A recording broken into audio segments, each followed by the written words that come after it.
selalu setia.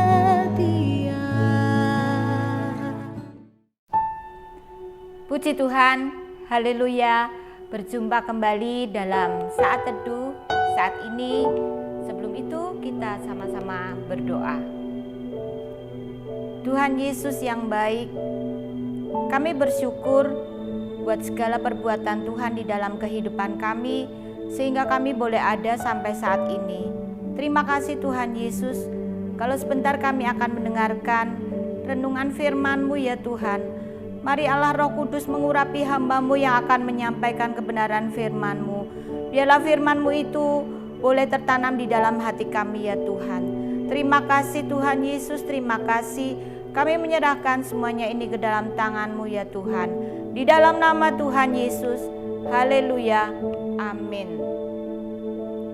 Puji Tuhan, Bapak Ibu Saudara yang kasih dalam Tuhan, apa kabar?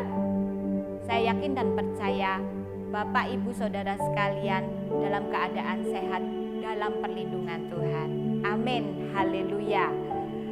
Saat ini judulnya adalah diproses sesuai dengan keinginan Tuhan.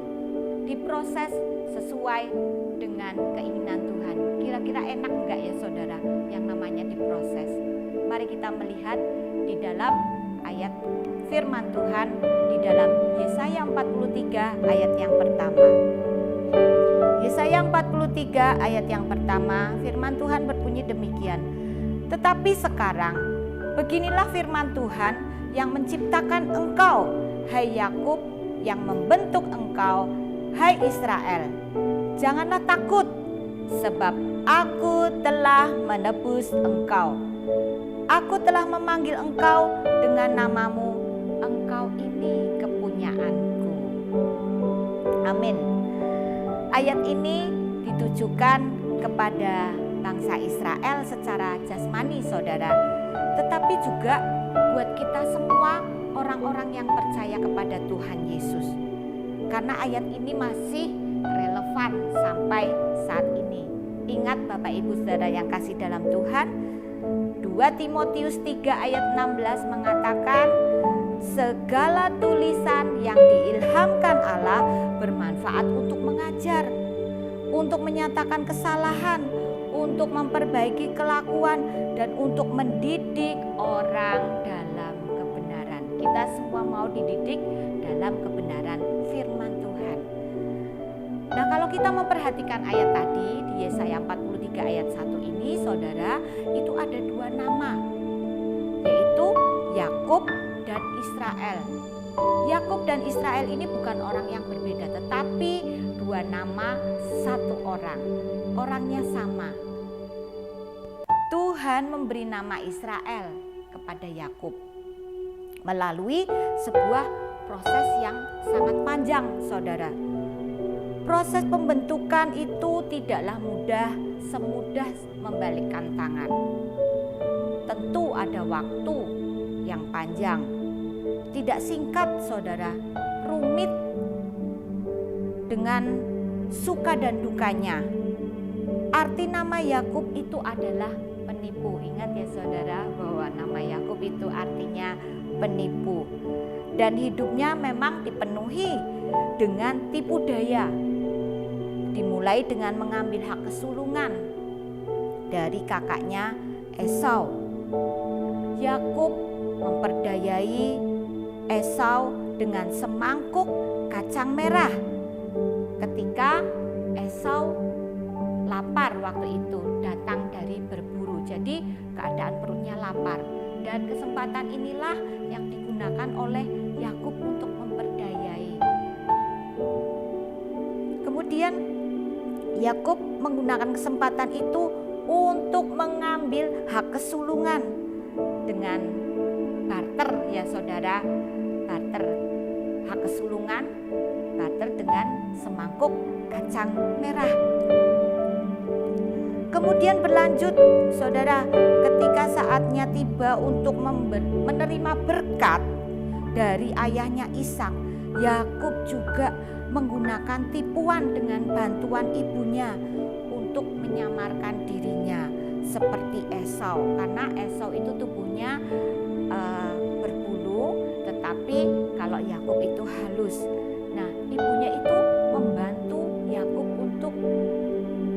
ditipu juga ya untuk mendapatkan berkat utama sebagai anak sulung, sehingga Yakublah yang mendapatkan hak sulungan.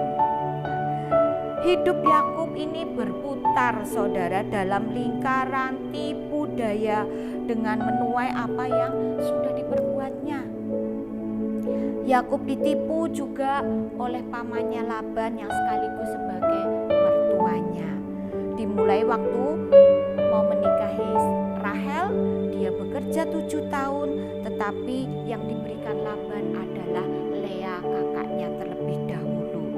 Dan dia harus bekerja lagi 7 tahun untuk mendapatkan Rahel, dan ini dijalani oleh Yakub. Selanjutnya juga ia mengalami tipu daya, belum berhenti saudara, dia lanjut menerima tipu daya dari mertuanya Laban atau pamannya, yaitu soal upah mengembalakan domba. Sampai berapa kali saudara, dia ditipu sampai 10 kali oleh pamannya yang sekaligus mertuanya yang namanya Laban, yaitu soal upahnya tentang domba yang menjadi haknya Yakub sebagai upahnya. Ini terdapat di dalam Kejadian 31 ayat 7. Nah, hidup Yakub ini alami jatuh bangun saudara, melalui beberapa pengalaman pahit karena dia mengandalkan akal pikirannya. Dia mengandalkan kekuatannya sendiri, pikirannya sendiri, sampai suatu hari ketika dia sedang galau saudara, sedang kalut, kacau karena Esau akan menemui dia pikirannya kacau sekali. Dan akhirnya Yakub ini memutuskan untuk berdoa kepada Tuhan. Dia mencari Allah, yaitu di dalam Kejadian 32 ayat 22 sampai 32. Di sini Yakub berdoa di tepi sungai Yabok. Dia berdoa semalaman dan dia akhirnya bergumul dan dia tidak mau melepaskan sebelum malaikat itu memberkati dia. Dia bergumul semalaman, dia memeluk terus malaikat sampai malaikat itu memberkati Yakub. Akhirnya apa saudara? Sampai kakinya terpelencong. Dia dipukul oleh malaikat Tuhan. Nah, karena kegigihannya, karena ketekunannya, malaikat Tuhan itu akhirnya meluluskan apa yang dimintanya. Dan dia diberikan nama Israel. Yakub yang tadinya artinya penipu atau tipu daya menjadi Israel, yang artinya putra mahkota Tuhan. Sungguh bagus ya saudara, dari penipu kemudian artinya menjadi putra mahkota Tuhan. Bahkan nama Israel ini saudara menjadi nama sebuah negara sampai sekarang ini. Nah, pengubahan nama ini saudara itu merupakan simbol dari perubahan yang sebenarnya. Yakub diubahkan melalui proses pergumulan hidupnya dengan Allah, dan ia diubahkan karakter hidupnya dari orang yang selalu mengandalkan akal pikirannya sendiri, akal liciknya, kemudian kepada penundukan diri kepada Allah, dan hidupnya dipimpin oleh Allah. Nah, kepada orang-orang yang seperti Yakub inilah saudara, yaitu orang yang bersedia diubahkan hidupnya menjadi penurut-penurut Allah, menjadi taat kepada Allah. Tuhan mau memberikan jaminan, jadi jangan khawatir saudara, ada jaminan dari Tuhan bagi orang yang bersedia diubahkan hidupnya menjadi penurut-penurut Allah. Tuhan memberikan jaminan sangat luar biasa saudara.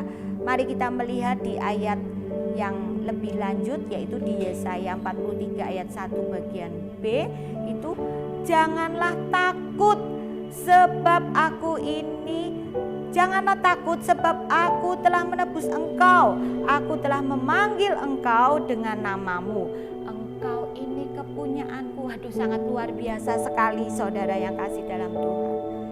Ada jaminan yang sangat luar biasa sekali. Tuhan katakan janganlah takut, karena Tuhan yang menebus engkau. Tuhan yang memanggil nama kita, sehingga kita dalam jaminan Tuhan. Kita ada di dalam tangan Tuhan, bahwa kita itu milik Tuhan, kita kepunyaan Tuhan. Jadi jangan takut. Pengalaman yang sama ini saudara bisa saja terjadi dalam kehidupan Bapak Ibu saudara sekalian. Mungkin selama ini saudara sedang menghadapi satu tekanan, mungkin sedang mengalami satu kesulitan, dan mungkin mengalami banyak masalah yang lain. Dan Tuhan seolah-olah tidak peduli saudara. Seolah-olah Tuhan itu diam, gak urusan sama kita, gak urusan sama masalah kita. Walaupun kita sudah berdoa, tapi bisa jadi saudara selama ini juga saudara seperti Yakub. Mungkin saudara sudah mengandalkan kekuatannya sendiri. Mungkin saudara sudah mengandalkan akal kepikirannya sendiri. Saudara perlu mengalami perubahan. Ketika saya berbicara seperti ini, kalau saudara mengalami perubahan, saya pun juga harus alami perubahan. Nah, untuk menyadarkan kita semua agar kita itu mau berubah saudara, menjadikan Tuhan itu andalan di dalam hidup kita dan mempercayai Tuhan sepenuhnya. Apa yang perlu kita tinggalkan, kita harus tinggalkan, dan kita bertobat dari kesalahan masa lalu yang harus kita selesaikan. Ada masalah-masalah yang mungkin saudara belum selesaikan saat ini. Mari selesaikan saudara, karena ini merupakan proses pembentukan yang dari Tuhan, dan kita mau bersedia untuk diubahkan. Puji nama Tuhan. Bapak Ibu saudara yang kasih dalam Tuhan, kesimpulannya, jadilah orang percaya yang bersedia diproses. Sekali lagi, jadilah orang percaya kepada Tuhan Yesus yang bersedia diproses, yang bersedia diubahkan hidupnya. Dan yang kedua, tetap bertahan saudara saat diproses. Mungkin tidak enak, mungkin sakit, tetapi tetaplah bertahan karena ada jaminan yang daripada Tuhan. Amin. Puji Tuhan. Bapak Ibu saudara yang kekasih di dalam Tuhan, renungan ini boleh mengingatkan kita semua agar kita semua boleh menjadi anak Tuhan, orang yang percaya, yang selalu mengandalkan Tuhan, siap diubahkan, bersedia diubahkan, bersedia diproses, dan bertahan, karena jaminan Tuhan itu luar biasa sekali buat kita semua. Puji Tuhan, kiranya renungan firman Tuhan ini boleh menjadi berkat buat Bapak Ibu saudara sekalian. Mari kita berdoa. Terima kasih Tuhan Yesus, terima kasih buat firman-Mu yang mengingatkan kami Tuhan. Biarlah Tuhan Yesus Engkau mengajar kami untuk kami bisa bertahan Tuhan di dalam menghadapi persoalan hidup kami. Karena kami tidak bisa menghindari tentang persoalan itu ya Tuhan. Dan kami yakin percaya Tuhan Yesus Engkau memberikan jaminan yang sangat luar biasa. Kami percaya Tuhan, hidup kami ada di dalam genggaman tangan-Mu. Hidup kami adalah milik-Mu ya Tuhan.